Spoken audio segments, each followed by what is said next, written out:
Habang nakaupo ako sa tabi ng dagat, I feel the warm sun on my skin and the cool breeze touching my face. Yung mga alon, dahan-dahang humahampas sa dalampasigan, parang music na calming sa puso. The sun is soft under my feet.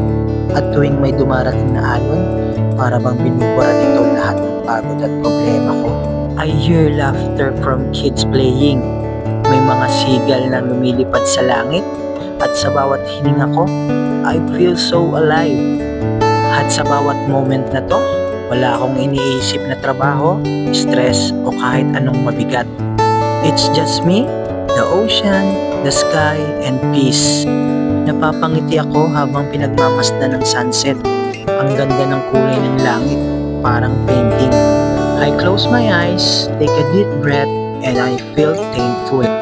Thankful for life, for this moment, and for the simple joy of just being here. Sa dami na nangyayari sa mundo, minsan kailangan lang natin huminto at namnamin ang ganitong klaseng katahimikan. Ito'y matatawag mong talagang happiness, simple, quiet, and real.